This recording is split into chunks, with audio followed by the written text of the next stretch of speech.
La habitación de afuera, serie sobre la calle, el reciclaje y los recicladores. Bienvenidos y bienvenidas a Audiencias Capital. En nuestro capítulo de hoy estaremos conversando sobre La habitación de afuera, serie documental difundida por Capital Sistema de Comunicación Pública y producida por la casa productora Imagógrafo Estudio Creativo. Esta serie documental de 3 capítulos de 20 minutos cada uno narra la historia de 4 recicladores: Arturo, Lucas, Jairo y Misungo, a quienes la pandemia por cuenta del COVID-19 les ha complicado su vida, sus ingresos y la forma en la que venían ganándose la vida. Además, uno de sus personajes, Arturo, sufre una enfermedad respiratoria que hace peligrar su vida.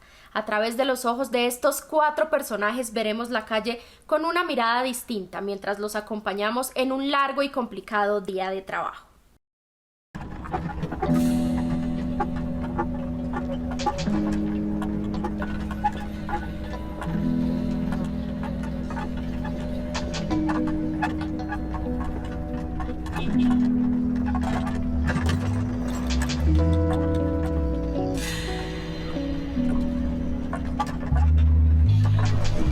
Anda encerrada, asustada, prevenida. Y lo miran a uno como si fuera un bicho extraño. Uno no puede trabajar tranquilamente porque hay que pedir permisos y todo. Pero bueno, hay que hacer de todos los días. Levantarse, vender, reciclar. Hay que sacarlo de la pieza y volver a levantarse, reciclar todos los días. Nada que hacer. A propósito de esta serie documental, una de nuestras televidentes, Sandra González, se tomó unos minutos para referirse a la serie y nos dijo lo siguiente. Excelente programa. Nos enseña la vida desde un punto de vista que creemos es ajeno, pero en realidad es de todos. Nos concientiza la importancia de reciclar. Felicitaciones. Excelente programa. Para darnos elementos de juicio y entender cómo una propuesta audiovisual como esta puede ayudar a construir ciudadanía y a entender la importancia del desarrollo sostenible, el defensor de audiencias tiene como invitado a Joao Corredor, codirector e investigador de la serie La habitación de afuera. Veamos la entrevista.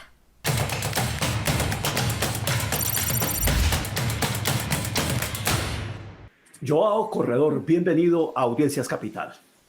Hola Carlos, buenos días. Ante todo, felicitaciones por esta serie La habitación de afuera, en la cual fuiste investigador y codirector. ¿Por dónde empezamos? La construcción y el nacimiento de la serie es un nacimiento pandémico, es un nacimiento, un momento en el que estoy encerrado y comienzo como a desempolvar un poco todos los temas de investigación que tenía de atrás. Me encontré con este tema, me encontré con un tema que siempre he venido desarrollando desde años, que ha sido el reciclaje. En la pandemia me dio muy duro ver que no tenía ni siquiera material para reciclar. Entonces me di a la tarea de salir y hablar con ellos y era muy triste ver que como los establecimientos estaban cerrados y pues la gente tampoco colaboraba mucho en sus casas para el reciclaje, era muy poco, casi que nulo su material para poder sobrevivir. Entonces nos dimos a la tarea de comenzar el proyecto, lo presentamos al ministerio y se volvió realidad una serie de 3 capítulos de 20 minutos que le entregamos pues a la gente como registro de lo que fue para la comunidad recicladora la pandemia.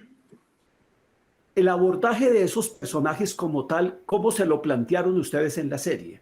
Hay, digamos que un compromiso que yo me trazo frente a lo que fue el nacimiento de mi intención hacia la serie, y fue el encuentro con 3 personajes enfrente de mi casa hace unos 10 años, que fueron los que me dieron el impulso y los que me regalaron en sí la serie, porque estos personajes iban todos los días a mi casa a reciclar y eran niños no más de 15 años. Había un niño de 10 años, una niña de 14 y otro niño de 15, y en ese entonces venían con caballos.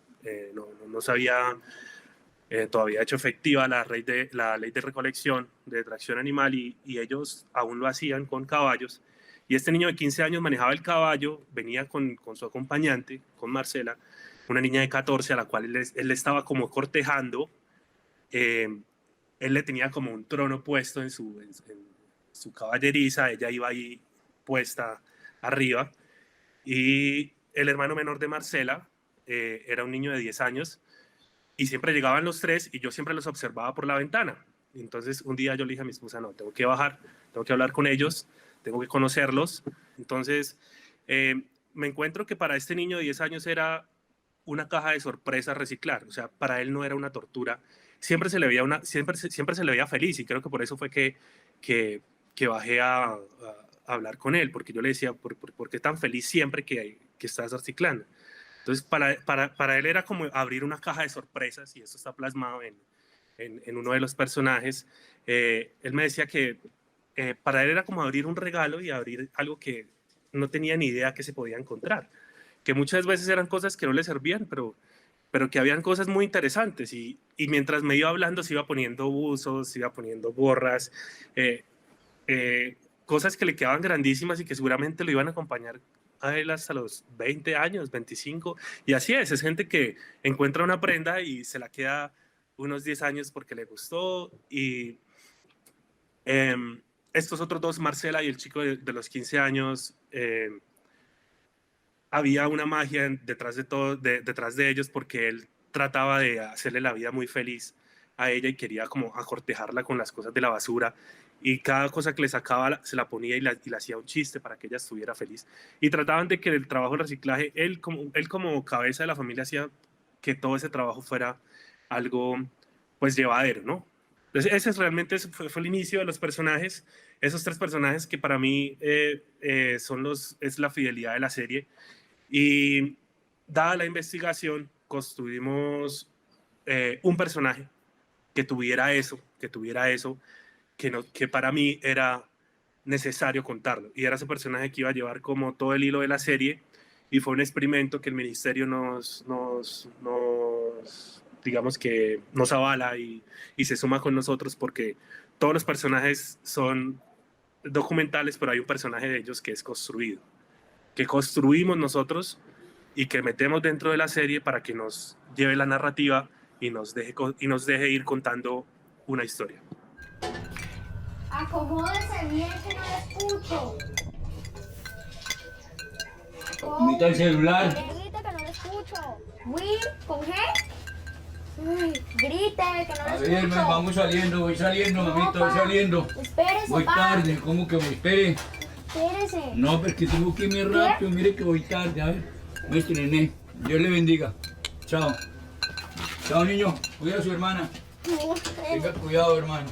Chao, pa. Consígame el celular. Estoy perdiendo Yo muchísimas sé, mi clases, amor, pa. pero usted piensa que es que yo no vivo preocupado por ustedes, ¿o qué?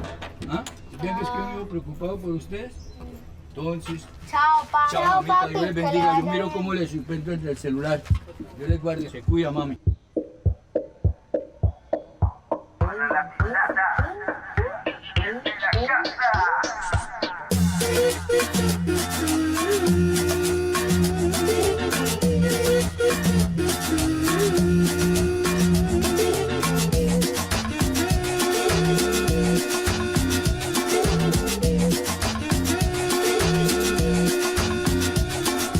Cumbia de reciclado, pa' que no sabe separar. Cumbia de reutilizado, meta de conciencia, papá. Cumbia de reciclado, pa' que no sabe separar. Cumbia de reutilizado, meta de conciencia, papá. Te invitamos a crecer junto con el universo. Entre todos podemos si hacemos el esfuerzo. Hay que sembrar en casa y regresar a la tierra, producir nuestro alimento, nuestros sueños nos encierran. Estaba por la gente que se dedica al reciclaje, más decentes que muchos aunque no vistan de traje. Guerreros del asfalto parados en la raya, en estos momentos duros ellos aquí dan batalla. Cumbia de reciclado, pa' que no sabe. Es muy curioso y al mismo tiempo muy conmovedor esto que nos estás contando, Joao, porque creo que para quienes no somos recicladores y vemos la serie y escuchándote esta explicación, nos pone en la obligación moral de reflexionar sobre la importancia que puede llegar a tener lo que para nosotros ya no tiene ninguna importancia, ningún uso, ninguna utilidad, y que es precisamente lo que le da significado a la labor del reciclaje. Lo que para mí es algo que es un estorbo, para otro puede ser un pretexto incluso de mejorar su condición de vida porque es algo material que no tiene, pero que lo encuentra y lo vuelve a usar y le da uso durante un largo tiempo.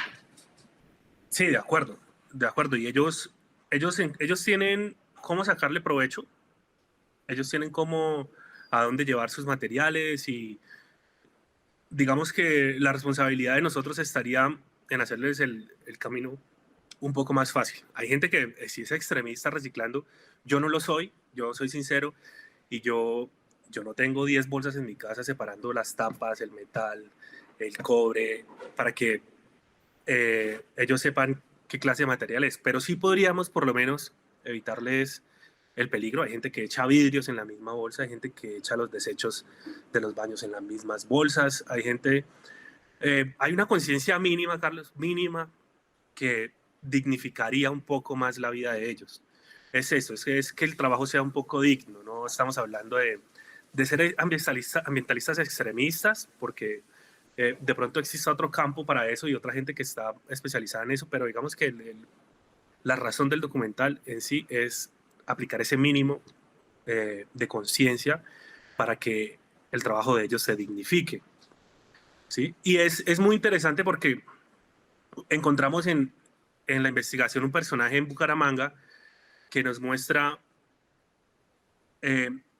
cómo se puede vivir sin miedo en ese trabajo. Entonces nosotros estábamos asustadísimos en la pandemia por salir siquiera a encontrarnos con alguien, ¿no? A hablar con alguien, encontrarnos a alguien en el ascensor y botábamos si nosotros nos daba miedo, ahora imaginémonos cómo sería la basura de la gente donde estaban los tapabocas, donde estaba y donde la gente botaba todo, y para ellos lo que significaría recoger esto. Y nos encontramos con un personaje en Bucaramanga que reciclaba sin tapabocas, que comía cosas de la basura estando en pandemia, que él decía que se aplicó una inyección de vacuna del Señor Jesucristo hace muchísimos años y que a él nada le hacía daño. Es gente que realmente ya está, para ellos la basura es una bendición y si encuentran un pedazo de pollo es algo que les mandó Dios. Entonces, bonito o sea, es bonito escuchar todo esto y es bonito ver cómo se adaptan a lo que les toca, pero también sería chévere que ese pedazo de pollo, por ejemplo, estuviera separado en otra bolsita y que no estuviera mezclado con otra cantidad de porquerías que llevan, ¿sí? Es que esta exhortación que tú nos estás haciendo a nosotros contribuir a ser digna la labor del reciclaje, me parece que es muy poderoso, porque es que lo podemos empezar a hacer con cambios de actitudes muy pequeños, pero profundamente enriquecedores para la dignidad de quien hace ese trabajo. De acuerdo, eso. Y es algo fácil, que el problema es como comenzar y volverlo un hábito. Y de ahí parte como el título de la serie, y este título de La habitación de afuera se dio a raíz de una analogía y casi premisa de que nosotros, si actuáramos en la calle como si esta fuera una habitación de nuestra casa, pues todo sería un poco mejor.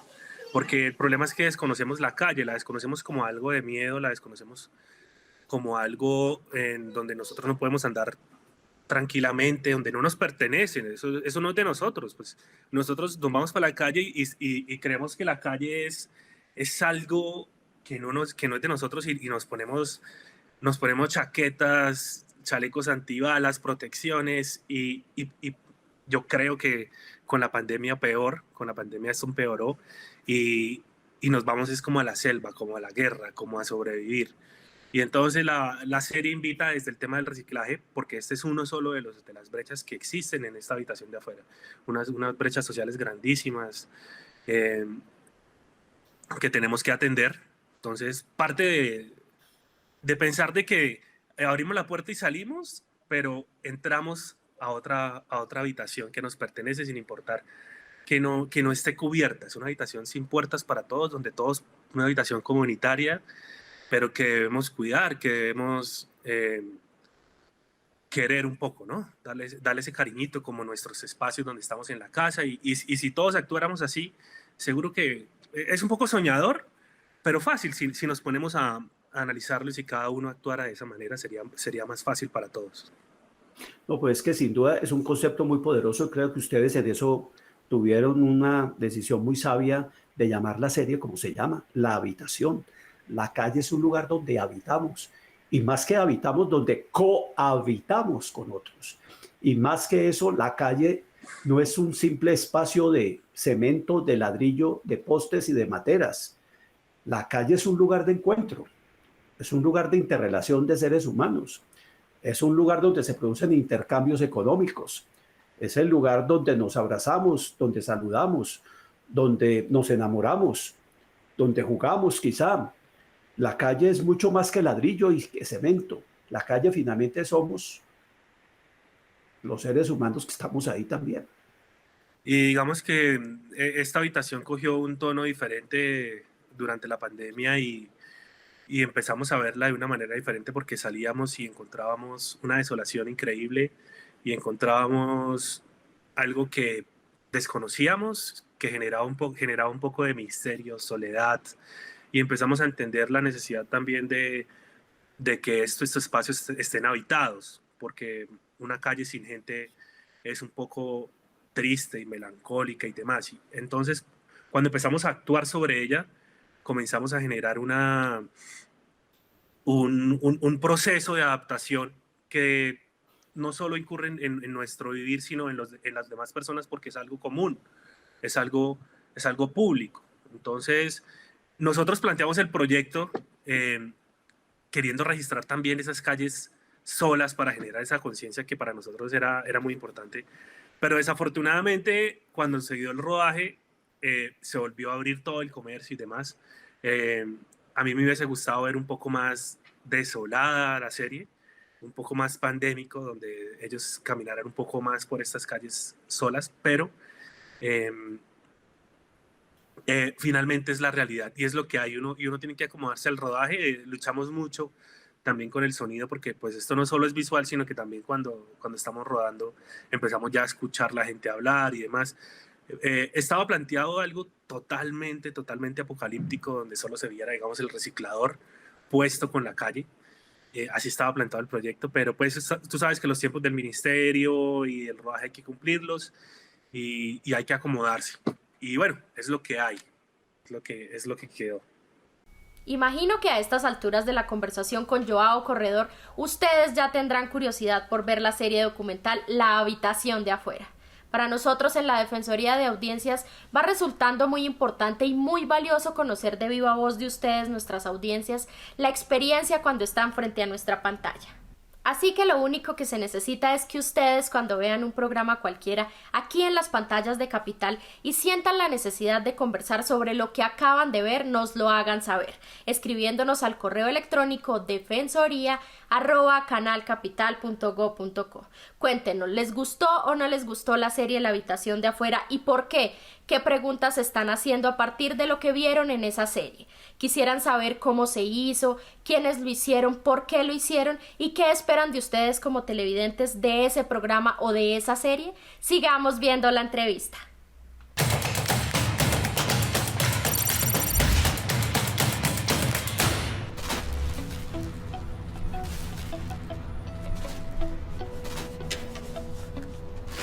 Deje eso ahí quieto, hermano. Mucho relájese, que esta no es su basura. Usted todos los días viene ahí y deja todo botado y la basura toda regada, hermano. ¿Qué hago? Dije que no voy a ser reguero, relájese. Voy a dejarle todo organizado, fresco. Yo necesito separar las vainas y ya, relájese, ¿sí? Ah, no, pues ahora qué maravilla. Tengo que pedirle permiso para que me deje el piso todo sucio. Ya le dije que lo voy a dejar amarrado todo, relájese. Así como lo sacó, así le voy a dejar. Ah, voy a llamar a la policía a ver qué es lo Pero que está pasa, todo hermano. bien, parcero, está todo bien. ¿Qué quiere que haga? Es todo bien. Ya no puedo hacer nada, hermano. Ya, relájese. Usted está firmando ahí todo eso, hermano.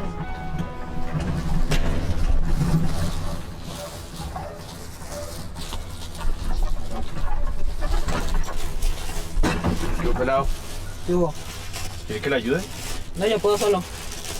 Pero es porque igual todo lo que usted encuentre es suyo. Hay un personaje que creo que a los televidentes, a todos, quizás nos causa más tensión que otros, y es el personaje que tiene esta afección respiratoria que está tosiendo todo el tiempo. porque evidentemente uno ve que el documental fue rodado en tiempos de pandemia, pero es un personaje que a uno lo tensiona mucho. Entonces empieza uno a configurarse una idea de qué le está pasando a esta persona en tiempos de pandemia en términos de su salud. ¿Qué características tiene este personaje en particular asociado al hecho de que estamos rodando en pandemia? Claro, este personaje tiene una familia, este personaje tiene su esposa está embarazada y este personaje es una oposición y un antagonista a Mizungo, que es el reciclador de Bucaramanga, que recicla sin miedo y a él la vida no le importa. Él va a muerte por su reciclaje y es el personaje que te cuento que come pollo. Él, Arturo, el que tose todo el tiempo, pues es un personaje que sí tiene que perder. Es un personaje que nos humaniza un poco más a nosotros y nos vemos más reflejados ahí porque nosotros sí tenemos miedo, porque nosotros sí tenemos hijos y sí tenemos esposa y no es tan fácil decir, me muero y ya. Si uno empezaba a toser en medio de la pandemia, pues a uno comenzaba a darle miedo. ¿Será que ese es el COVID? ¿Me voy a morir? Y verlo desde este personaje que tiene que salir a trabajar y a untarse de la basura, pues siento que es un punto de conexión muy fuerte con esa responsabilidad de las basuras y el reciclaje. Me parece que todo estaba plenamente conectado para que en este momento de pandemia, este personaje que está enfermo, que presenta problemas de salud, nos conectara humanamente a todos con este miedo de poder morir. Era el miedo de morir lo que realmente nosotros planteamos en la serie y lo que sigue aumentando cada vez más. Sí, incluso yo llego a pensar en ciertos momentos, ¿será que este personaje va a morir? Y el documental me va a contar la muerte de una persona que yo estoy viendo viva en medio de la pandemia, que falleció y yo tuve el privilegio de sobrevivir. Y las preguntas que suscita el hecho de que yo sobreviva y otros mueran. ¿Por qué otros se mueren y yo no me muero? ¿Qué hace que aunque a mí me dé COVID, de pronto yo no me muera, pero de pronto otro que sí le dio COVID al tiempo conmigo sí se murió? Ese tipo de reflexiones éticas me parece que son muy poderosas y que pueden ser abiertas en una conversación cuando uno se pone a mirar la serie y a compartir sus emociones, sus miedos, sus impresiones, sus reacciones con otras personas.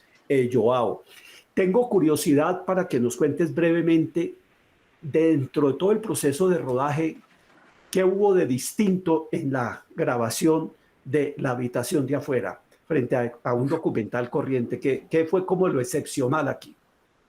Muchas cosas. Sin duda la más grande de todas fue rodar en una pandemia, en medio de una pandemia. Yo como productor, pues digamos que es un proyecto que yo saco adelante desde el papel y lo llevo a cabalidad como productor ejecutivo también. Entonces, digamos que yo como productor tengo que cuidar a todo mi equipo. Entonces vamos a rodar y como productor, pues anteriormente tú tenías algunos contratos y demás y tenías unos formatos de contratación sin incluir esta pandemia. Entonces tú como productor empiezas a pensar, bueno, si se me enferma todo el equipo, ¿y qué pasaría si los personajes les pasa tal cosa?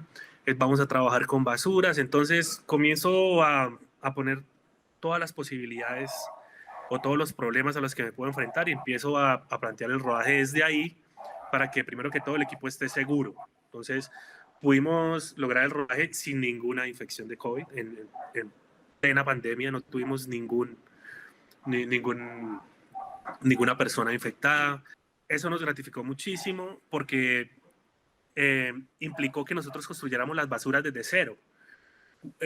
Cuando los personajes iban a tocar las basuras y íbamos con ellos, nosotros, había un equipo de arte que estaba totalmente, digamos, vestido para la ocasión y quitaba las basuras que podían estar infectadas y les ponían a ellos basuras pues limpias, por decirlo así, pues basuras desinfectadas ya con alcohol, o sea, sin COVID.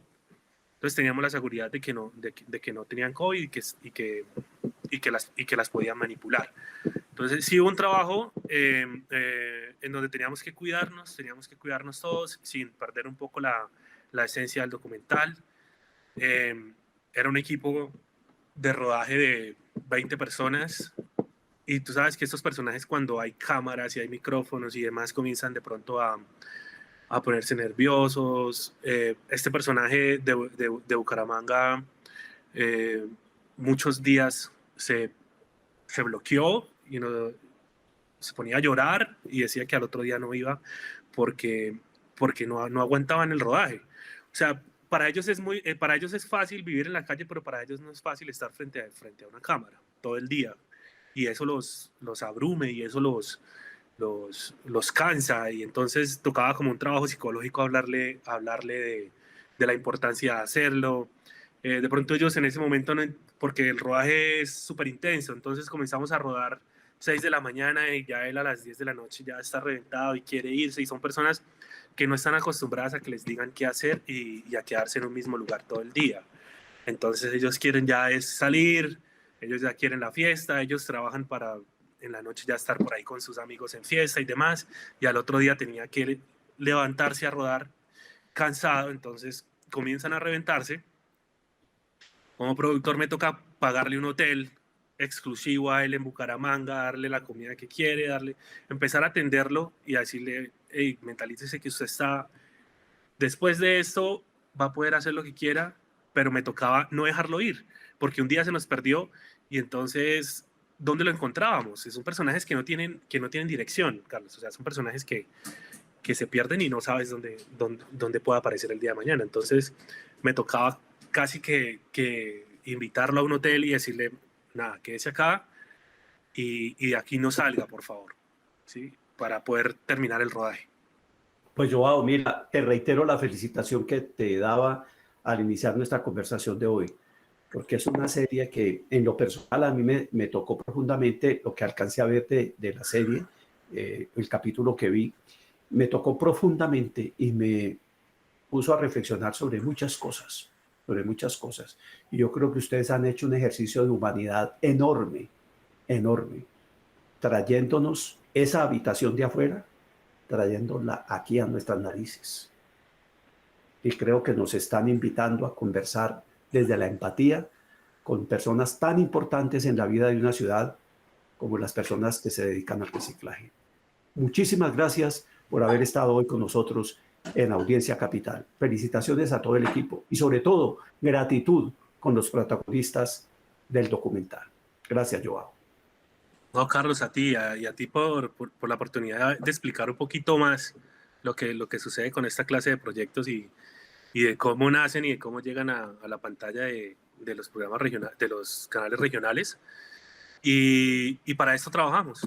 Realmente que es muy gratificante tener este espacio para poder explicar un poquito a la gente de qué va todo esto. Y gracias a ti y espero que pues la serie siga girando y se siga viendo en todos lados.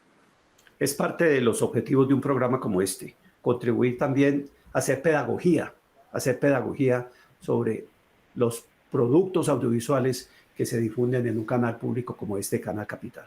Enhorabuena, hasta la próxima. Llegamos así al final de nuestra conversación de hoy. Recuerden que este programa es uno de los mecanismos que tienen ustedes como audiencias de Capital para hacer veeduría ciudadana a cada uno de los programas y contenidos que se emiten por nuestra señal abierta de televisión y por nuestras redes y plataformas digitales. Así que la invitación es a que se animen a escribirnos y a que hagan parte de este programa que es de ustedes y para ustedes. No olviden enviarnos sus comentarios, preguntas, sugerencias, lo que les gusta, lo que no les gusta de nuestra programación al correo defensoría@canalcapital.go.co. Estaremos atentos para tomar nota y estamos abiertos para recibirlos en nuestro programa. Nos vemos el próximo sábado y no olviden pasar la voz.